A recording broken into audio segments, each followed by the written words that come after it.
Hi, and welcome to Z Games. Recorded live at 4ZZZ Studios in Brisbane. And broadcast nationally across the Community Radio Network. Z Games brings you the best in gaming news, reviews, community, and culture. From across Australia to around the world. Coming at you live from 4ZZZ Studios in Brisbane. You might be hanging out with us on 102.1 FM, on Z Digital, on iTunes or Spotify, or around the country on the Community Radio Network. This is Z Games. Oh my god. Wow. And this is an episode that is not a traditional episode. I'm getting there. Okay, dude? I'm getting... So, the idea is that typically Ray will, not make new content over the holiday season. And I was like, that's an idea. But also, Millie was really, really keen to talk a little bit of trash about Skyward Sword. Oh, yeah. Recycling the content. You know, it's a 2-year-old. It's an old game. It's more than 2 years old. I'm recycling the content like they recycled levels in that game, all right? Also, by the way, my name's Jack, and this is Millie. Hi, I'm Adrian. And this is Adrian. Hi, I'm Adrian. You're listening to Z Games. Beautiful. Hi, I'm Millie. Also, later on in the show, I'm going to be chatting with some people behind the Australian Speedrun Marathon. That was a feature that I did back in July, but you get it this week as well. So you two have actually played Skyward Sword. You haven't? I haven't. Good. Okay. See, I'm a little bit more of a fan of Skyward Sword than you are, Millie. Yeah, well, no, the thing is that at the time I really enjoyed it because there was a massive Zelda drought. There was. Because I missed the GameCube days, so unfortunately I missed Wind Waker, which I've since been educated on. There wasn't a drought. There was no drought in that game. It was a good game. It was a good game. God, I love Wind Waker. Yeah, it was very good, but just, Twilight Princess was kind of a mess. Don't talk to me about Twilight Princess. Because you're bitter or because you'll defend it? I love Twilight Princess. Oh, Yeah. weird. That Twilight For reasons that involve being lazy, which I love. Yeah, by the being way. lazy is great. The fact that you can just sit back on the couch and just waggle that. Yeah, you know? Adrian, get off the radio. You're inappropriate. The thing is that I really enjoyed Skyward Sword for what it was at the time, but replaying it, I'd say it doesn't have much replay value. And even when you're playing it the first time and you get to the second time when you're in the middle of reinforcing your sword with the sacred flames and you realize that there's no more lands to go to other than the 3 that you opened, that you sort of realize that they just copy-pasted everything and assets and just listen. It's not good. It's lazy. And they can do so much better, clearly evidenced by Breath of the Wild. And I know that Breath of the Wild took a while to make. That's my mic. I got my mic. I think about my mic. Don't worry about it. Breath of the Wild, was it? Because we saw the first trailer in 2014? Yeah. And Skyward Sword came out in 2013. Really? Yeah, I think so. Jesus. Because it was still on the Wii, not the Wii U. Yeah, it was on the original Wii, yeah. But the Zelda Breath of the Wild team has spoke about how they were very aware of that divisive feedback that that Skyward Sword had, where, the content was not as open as it should have been, and it was rehashed in areas too. Yeah, so that's why they went to the other extreme of making giant open world Zelda, which I think was Breath of the Wild's another day. Yeah. Which I think was the best way that they could be hey, win our trust back for the Zelda team. Because they tried so hard with Skyward Sword to be it's the 25th anniversary of Zelda. This is the start of the Zelda timeline. And so everyone's what? And it's the one game that everyone was waiting for to really make the case for an action RPG on the Wii with motion controls as well. Yeah, and they really messed that up too. What do you think about that? What do you think about the motion controls in that game? How does it feel to play? Well, listen, the thing is that when I first played it, the motion controls didn't bug me too much. But when you're sitting there and you're fighting a bokoblin, the red thing's wearing loincloths for some reason, which they really like to bring up in the game when you use fire to identify them. They bring up loincloth and underpants constantly. I don't understand why. Anyway, so you're fighting against these bokoblins and it's motion controls, so you have to control your sword to the way that they're blocking, but they predict your movement so quickly. That's the thing, is that every way that you swing, they're blocking you. So you spend half an hour just swinging trying to get these bokoblins, and they're meant to be the easiest enemy in the game. And they can kill you so quickly because they're meant to mimic your movement, so you learn the motion controls. But then you're just standing there waving your sword around like an idiot because they can predict your movement. Yeah, and you're just man, I need some deodorant. I'm just too active. You'll break your flat screen. You're swinging your Wii Motion Plus so bad. Don't get me Wii Sports style. Wii Sports on. Yeah, like with the bowling and just... Yeah, but listen, it's not even... it just irritates me because there's so many ways that it could have been implemented. Because Twilight Princess, and as much as it can be divisive, that game, for being like, Ocarina of Time 2.0, at least they put in the motion controls in a way that felt sort of natural. Like, yeah, you just waggled the Wii remote whatever way you wanted it to. But if you wiggled it a certain way, he'd go up, and then you wiggled it another way, he'd go left. That sort of thing. So you wiggled it left, he'd go left. Wiggled it right, he'd go right. And it felt pretty good to run through grass in that game. Yeah, run and, through grass, and you can just swing your sword like you would being Link with a sword. You're just some farm kid running around with a sword. It's fun. But in Skyward Sword, you're suddenly given this sword, and Link's arm is tied to the Wii remote. So every time you move with the sword out, Link's arm is moving. Yeah. So the amount of times that you're just trying to hit some grass and Link's arm is up here for some reason because the Wii Motion Plus collaboration has gone out of collaboration. Yep. Or when you're relaxing, you're relaxing in the couch, and you realize that Link's arm is just off to the side, also relaxing oddly, and it's Link, what are you doing, dude? Yeah, he's and the thing this is too realistic. I think the best part of the game with the motion controls is that you can for once you can run around with your sword in the air above your head going, yeah. That's the only time. That's the only good reason, because you can run with the sword in the air, waving your arms around like a lunatic. But everything else to do with that motion control is just horrendous. And trying to control the eyes in the first forest dungeon. There's no spoiler. This game is so old. In the first forest dungeon, you have to control some eyes. And I think in later there's more eyes that you need to control because Nintendo loves eyes for some reason. And you use the sword to control the eyes. But the amount of times you're swinging in a circle, trying to move these eyeballs, and then all of a sudden Link's hand will just get stuck off to the left. The motion just trying stops. To move your arm in a circle while Link's arm is just wobbling like a jellyfish because the motion controls don't work. Wii Motion Plus, more like Wii Motion Minus, Sorry. Exactly. But so don't be sorry. What is the most exaggerated move you had to make in this game, or something that kind of, I guess, the fact that you can't relax and waggle like you could in Twilight Princess means that you are getting worked up and the game is less playable over long periods of time, which is what you want to be able to do in a game like Zelda. You want to be able to just chill out and play. You want to explore, yes. So, there was this hilarious video that I saw where there's this front flip move you can do in the game where no one knows about it either. If you do both the Wii remote and the nunchuck down at the same time, Link does this actual somersault I don't know what the technical term is. He front flips with his sword, And I saw this video of this guy overcommitting to the move, where I'm sure Nintendo would not endorse this at all. He literally front flips in his bedroom with the Wii remote and nunchuck in his hand to mimic the move in the game because it's got to be real, it's got to be realistic. And it's with a game like Skyward Sword, it's they mimicked everything that you were doing, but even then had moves where you couldn't actually replicate them in real life unless you were a guy on YouTube trying to be an exhibitionist. Whatever, do your thing. I feel like the fact that they already made concessions but then still required you to have full arm motion in the game means that there's kind of a lack of clear vision as to what they were trying to do. It's almost to make it as realistic as possible. Yeah. But not. Yeah, and that's another thing that brings up the fact of almost realistic but not. Is that they tried to make it this game where you play as Link. You are Link. You're embracing who this person is. And it just doesn't work, mate. Because at some points, your wrist goes like this. Link's wrist is bent at a right angle because you're trying to bend it in this sort of way. And don't get me started on the motion controls of those keys to unlock the dungeon doors because you have to twist the Wii remote again, upside down, right to left, in and out, up and down, around your legs. I don't know. It's, oh my God. Spaghetti sword, just sword. Your arm is a spaghetti. That noise. But let me get back to the realism part, because Twilight Princess, a lot of people said it was too realistic, it was weird because Link was hyper-realistic. I disagree because Link was really cute. He was beautiful.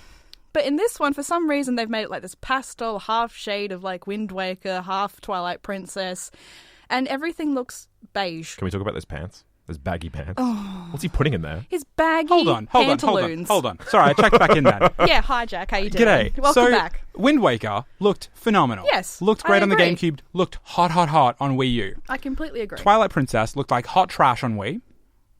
It was okay.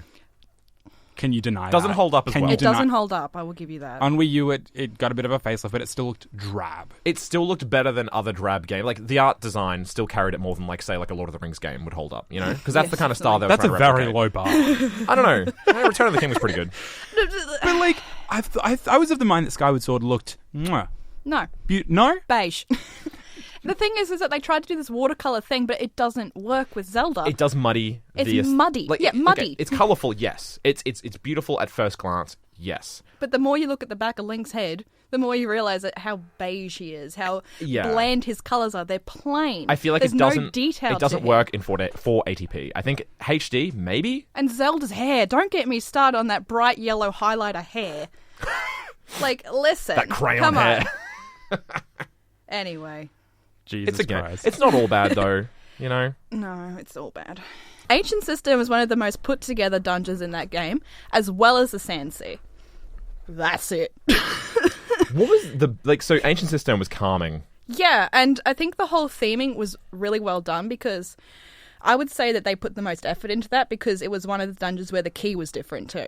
And they knew it was another water temple, so they're like, we've got to make people just like this water temple this time. Yeah, because it gave you like a weapon that was actually fun to use with the motion controls, which was the whip.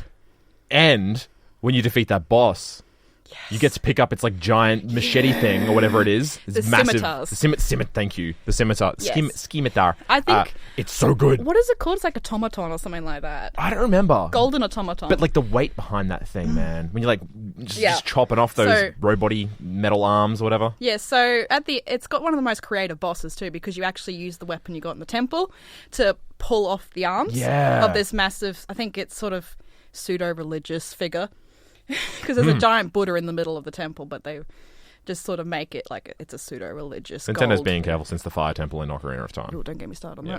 that. So you rip the arms off and it drops these giant scimitars, which Link can then pick up and you swing and break the arms off, and then you can wail on the giant eye, which is every Nintendo game ever. But the way that they did that was just so well done that it made you forget you were playing Skyward Sword for a little bit because you didn't have to worry about motion controls or Girahim grabbing your sword and throwing it away or the imprisoned. You just whip it and wail it. Yeah, basically. Adrian. Girahim was okay. Girahim was an excellent villain, but it was so cheap them putting him in for 2 boss fights in temples. Like, it's like, try harder. Come on. I did appreciate that he kind of followed your every move and that he was kind of hard to defeat based on the motion tracking. That was unique. Yeah, I agree, but again, with the motion controls, he's one of those enemies that follows your sword. So no matter which way, you have to really learn how to defeat him, but eventually it just gets tiresome. You're Exactly. like, why? Your arm is just like, Because I've he keeps checked like out. grabbing your sword, so and you just get lucky. Speaking of tiresome things, what about those items? Okay. So I read a good thing today, and I didn't notice at the time, but I noticed now, is that every item in that game, minus the whip, I guess, is an item which is used to hit another thing. Bow and arrow, slingshot, beetle. Well, the windblower, but no, the whip you use to hit other things. The windblower, I guess, but you use it to like activate switches and stuff. Like every item is sort of just like, go get that thing. The thing. Skyward thing. Skyward thing. Yeah. Hit the crystal. Hit the eye. With whatever thing you've got, I don't care. I'm a game. It's like, it doesn't work like that, though. Hit thing, feel good. Hit thing, feel good. And it suffers from the Zelda problem of you get an item in a dungeon, you use that item, and it's like, well, now, okay. Like the Yeah. spinner in Twilight Princess. That could have had so much potential. Oh my god, why Nintendo? Thank God they alleviated that in Link Between Worlds and Breath of the Wild. But Skyward Sword was a time before they realised they needed to refresh things. Yes, but that's the thing though. Like every item was just like is useless afterwards, and you get all these awesome upgrades. Kind of awesome, I guess. But like you get like this like really cool bow and really cool slingshot, and you just never use them again. And what about the miscellaneous items that you pick up and the fact that you have to sit through text boxes every single time? All right, Give us some hot facts. I've got a fact for you, Adrian. So every time you pick up like an ingredient, I guess they're called. So say the Amber Relic, which is the most prevalent item in the game, and everyone hates them by the end of the game because you have 124 of them. So you're picking them up like all the time. You're picking them up all the time. Every time you shut down the game and reboot to play again, each text box comes up again. They forget that you've already had the item Forget that before. you've already picked it up, even though it's in your inventory and you've discovered it. It's like they left that bug in for some reason. It's so infuriating. And every text box takes 8.5 seconds of your game time, which equates to, if you play the game religiously, 31.59 minutes. Which doesn't sound like much, but it really breaks up the motion, like the momentum. Yeah. In a game that's all about motion, it kind of stops the motion. It really does. We motion minus. Thank you. Basically. Thank you. Thank you. Thanks for validating my. I mentioned the That's my motion 2 minus cents, earlier in the bye. show. Thanks, Jack. But that's Bye, the Jack. thing, though, is that like you can be running around cutting grass and trying to have a good time with this mess of a game. And all of a sudden, Amber Relic pops out of the grass and da-da-da-da-da, and you just stop. Just gotta read about and it. Link just like swings 380 to 360 to like the screen and goes, even though he's seen this thing before. And literally, I don't know why they didn't just take that out. Legit. I'm so mad. 2 years later. 2 years later. After you played it. Yeah, I played Yeah. it 2 years ago, and then I sold my Wii U because it was collecting dust. Sorry, Nintendo. You're listening to Zed Games with Jack, myself, Millie, and Adrian. Hello. We're in the studio, and we're talking a lot about Skyward Sword. Well, I am, because Jack decided to be antisocial. No, it's because I know that both of you have played it. And I'm not going to deny or confirm anything. Jack's just here to press buttons and do things. Both He's of bringing you- the music to us. Both of you Buttons and have played a lot of Skyward Sword, and I've played none. So that's why I'm leaving you to kind of discuss, because you both know what you're talking about. That's fair. I understand. The one point, I was like, I thought it was pretty. No, you were like, beige. And I'm like, all right, sick. Please Me in Please nutshell. complete your Beige. 3-part essay on why Skyward Sword is I'm sorry, Skyward everyone. Sword. It's good. I mean, it's working. Anyway, so let me get back to the repetition. The repetition is what I have a real beef with this game, is that the first imprisoned fight, you face Demise as the imprisoned form, which looks like a giant teddy bear, which isn't that scary until it opens its mouth and you can see its giant sphincter for a throat. It's terrifying. It is quite terrifying. It's gross. Anyway, so you fight it, you kill its wobbly toes, you shove it back in the ground with a giant spike to the head, and you're like, oh, damn, like, there's actually like a threat. That wasn't very fun, so I understand. And then you defeat a temple, you go back, you talk to the old lady with the pointy hat, and you fight the imprisoned again. But this time it's got arms, Yep. more wobbly toes, and then you defeat another temple, and then you fight the imprisoned again. In the But same this time, spot, right? In the same spot, Yeah. but this time it flies, and for some reason Groose is there. Yeah, they try. Yeah, that's the moment that Groose kind of turns into Like the everyone's anti-hero. favorite fan theory for it's going to be Ganondorf, and it wasn't. He wasn't Ganondorf. I wish it was, honestly. Groose was a terrible He's got character. beautiful hair though. He's terrifying to look at, though, A those little eyes. bit, just a little bit. Anyway, but like the Hey, imprisoned, I'm Groose. the imprisoned can literally eat dirty socks. I do not like that boss battle, and for some reason they thought it was a good idea to make you fight it 3 times, and it is so irritating. I wouldn't say it's difficult once you get used to it. It's just irritating. You're like, why? Why don't we just? Why don't we just make the most irritating fight of the game drag on for 3 minutes? On the flip side, why don't we just What? What is the chill positive out, thing? sit down on a nice boat in the desert, the cool sea breeze blowing on our faces, and talk about the Lanayru Sand Sea, Okay, alright. because that was beautiful. Okay, I'm calm now, I'm calm. I'm glad. That was the most beautiful part of that game to me. When you've got this time stone, which causes everything in a specific radius around you To go to the past. go to the past. So you're in this Link to the desert, past. and it's nice. You're in this desert. It's basically as arid can be. And then you've got this time stone on a boat, With a little robot dude named Skipper. and he's adorable. He's so sweet. And you take old mate Skipper and your little tinny out to the Lanayru Sand Sea, and But it turns into a literal sea. Because of the time stone, it literally transforms it back into an ocean. When they're Just around your boat. So here's a really good mechanic that I actually liked about Skyward Sword was the time stones. Is that when you first drop down to the Lanayru region, I can never pronounce that word, is that you're introduced to time stones and how they switch back time before it was a desert. And they did so well because they just crafted this beautiful universe, these little tiny robots that go beep boop at you, and you get the weird blowy thing. But the technology and everything is just really interesting. And then they just sort of ruin it with like a bland dungeon and stuff like that. But then you get the Sand Sea, and that's really where they've embraced this whole time switch area. It becomes- Because then you get the pirate ship. Yeah. And that was phenomenal because you actually use the time shift stone as a mechanic Yeah. to switch between and back and forward so you can like make fans move, make fans not move. It's actually really well done. And it also serves this beautiful aesthetic purpose too, where you're yeah. just like chilling out, looking at this beautiful landscape that's being revealed to you back in time as you're moving with it. Yeah, and you've got a cannon, and it's just like... So you can destroy it. You can destroy it, yeah. You can. It's beautiful, and then you destroy it. Yeah, but the good thing is that you can shoot bokoblins, which have been annoying you this whole game with their stupid motion loincloths. controls and their loincloths. It's just... they just did so well with it. And that's the other dungeon that I really enjoy, is the pirate ship.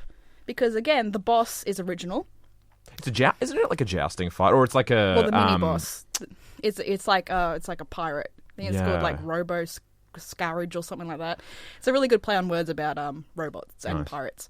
So the mini boss is really good, but I'd say that the actual boss, the lead up to it, is really great because it's destroying the boat. So the tentacles keep shoving up through the boat, and that was sus. So you run out, and then there's a tentacle monster, and very Japan. So then you just like shoot it in the eye, Zelda rules. Very Nintendo. Meh. It's a bit lame, but ultimately the lead up to it and the whole dungeon beforehand is what really sort of gets you back into Skyward Sword, and you forget you're playing Skyward Sword because again, there's not much movement, motion controls. Again, too much motion. There's not enough in that bit. There's none. Oh, in that bit. None in the pirate ship. Almost no motion controls other than like hitting some stuff. It doesn't find the right balance between too much and too little motion controls. Well, I'd say again that I think the two dungeons that I enjoyed the most, Agent Sister and the pirate ship, were sort of not a lot of motion controls. Yet you use the whip and the bow and arrow, but again, you can sort of like get around the motion controls by just using the buttons and the nunchuck stick. And the whip is just as simple as like a flick motion, right? Yeah. There's no movement at all. So that's what I mean. Like the best dungeon in the game used almost no motion controls, which is, sad when the game is about motion controls. And how about those tadpoles? Those musical tadpoles. Perhaps one of the most just hated parts of Skyward Sword. Just breathe, dude. Tad toads, I think, was it? Tad tones. Tad tones, that's right. Because they were musical tones. This is the third time you've gone to the Farron region, and the water dragon, who is such a turd of a dragon, has decided to flood the place because she didn't like it anymore. So they can then reuse that place as another level. So they can reuse it, but this time you just have to swim. With motion controls. With motion controls. So the Wii remote is his body, isn't it? Yeah. Yeah, and it's all flooding back to me now. You've got to direct it with your arm, and he runs into things, and then you run out of air, and then there's these giant shark things which you have to spin into because otherwise they'll eat you. Yeah. And... Look, I think what I'm going to say is... No, Jack. Okay. But I mean, like, a lot of what I've been overhearing... over here on this side of the studio. Hi, Jack. How you doing? I'm doing great, man. How are you? So good to hear, Jack. Is that there's a lot to bash on, but there were some good points. Oh, yeah. Like, I don't disagree that there was actually points in the game which I actually really enjoyed. I'm just saying that those 2 points do not overweigh, like, just a terrible game. Especially when you're holding it up to other Zelda games, which, is a series with extremely high pedigree. But this obviously predated Breath of the Wild, so it did not hit the peak of Breath. Like, what was the peak at Skyward Sword point in time? I would say Twilight Princess or Wind Waker. But Skyward Sword was the peak when they realised we need to change up the formula of Zelda. Yes, because... And I think that shows a lot. Because everyone sort of realised they were like, this is just Ocarina of Time with extra steps. And the extra steps suck. Like, great, you put a bird in and we fly around a beige sky. You're hanging out on Zed Games with Jack, Millie, and Adrian in studio, but Millie and Adrian are going to hang out for a little bit because we're going to go down memory lane with the segment from the Australian Speedrun Marathon that was produced earlier in July because I didn't think of anything else to put in this episode. Enjoy. So I flew down to Adelaide for AVCon, the anime and video game convention based here, but I also came down for another event, and odds are you might have actually come across it before online. So speedrunning essentially is people try to play video games as fast as possible with no real limitations. So ASM is sort of an event where people who engage in this hobby come from all over Australia to down in Adelaide to exhibit their skills. ASM, or the Australian Speedrun Marathon, is similar to events like Games Done Quick based out of the US. ASM has raised money for charity. Since 2016, it's raised over $9,000 actually, and they're raising even more for Beyond Blue this year. Speedrunning itself isn't new or specific to ASM, but what is specific to ASM is what the event itself asks of the runners at ASM. At ASM, it feels a lot more professional, feels like I can, I guess it feels like I'm contributing to something a lot bigger, so I want to be a lot more professional and sort of really think about what I'm doing more. When you're doing the run, you also have to provide good commentary because you're providing content to an audience that isn't aware of what speedrunning is. And also, I have to make sure I keep a filter on instead of being my normal self on my own stream. So on here, it's much more professional. I think you have to think about, first of all, being able to complete the run and balancing that with what amazing things you can show off. Some things that might be a bit slower but look a bit fancier, you might put that into the run because that's what's going to entertain people. That's what's going to really draw attention. But also you want those more dangerous things that might be quicker. You might want to tone back on those even though you might have a slower run. You're making sure that your run can actually be the run. ASM started as just a panel actually out of AvCon, but over time it spun out to be its own event being held here at the Uni of South Australia at the McGill campus. It's grown every single year since 2014, 2015, and with the growth of ASM, the growth for the need for those volunteers, the production volunteers that make it all happen, that grows as well. We're all here coming from a variety of different places and different sorts of productions, but the skills are obviously transferable to this live stream event, and that has its own little quirks and fun as well. So definitely quirks. It's definitely a challenge. The biggest hardships with doing a live stream such as this, like there's a lot of moving parts. We have so many different game consoles and inputs and different things that we need to make sure all work properly without any delay, especially for the runners themselves, because they need to be very, very specific to do their tricks and things like that. Some of them have only got like single frame windows to do things.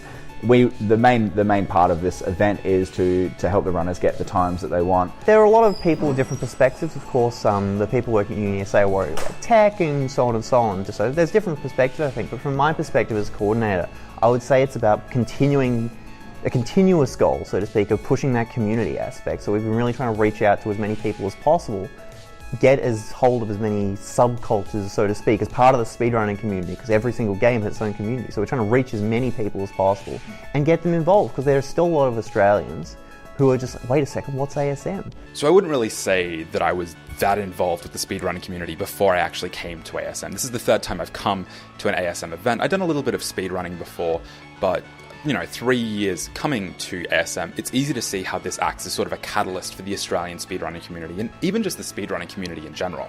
For me, it makes me feel really proud. It makes me feel like I've accomplished something that other people want to be a part of, and something that I want to be a part of with those other people. Like, you think about the game-specific communities, I think, me and these other people are working towards this one goal in this one thing. But then I guess it's sort of different when I think of the Australian community, because it's sort of like a family almost. Like, I come here with Cameron and all these other guys, and I'm just like, just always feeling the love. Yeah, everyone here is just fantastic to be around, so I recommend everyone, if they even think about coming, to just jump on board with it. At the moment where we are, we're still growing, and I want to see us keep growing. But right now you can really see the Australian, personality. We have fun with it. We mess around a bit, but we're still, working towards that professional level, and we're still, just trying to put on a good show. So I think ASM really represents that well. That was our report on the Australian Speedrun Marathon. Yeah, it was. What a fun throwback. It's okay. I promise I'll come up with something hopefully a tiny bit better than that next week. I love how you just, it was yourself. I'll try that was that thing. Yeah, it was Jack. Thanks for reporting out in the field, Jack. No problem, Jack. Back to you in the studio. Welcome to the Jack Crinji show. Oh, no, please, God, no. That actually brings us to the end of the show for this week. Thank you so much for hanging out with us. We'll be back next week with some content. It won't be a traditional episode with news and reviews. I mean, we might have some reviews. I'm not totally sure yet, but we'll come up with something. We will see you next week. Thanks so much for listening. Time. Heck yeah. Bye. Bye. You gotta stop at some time, guys. No.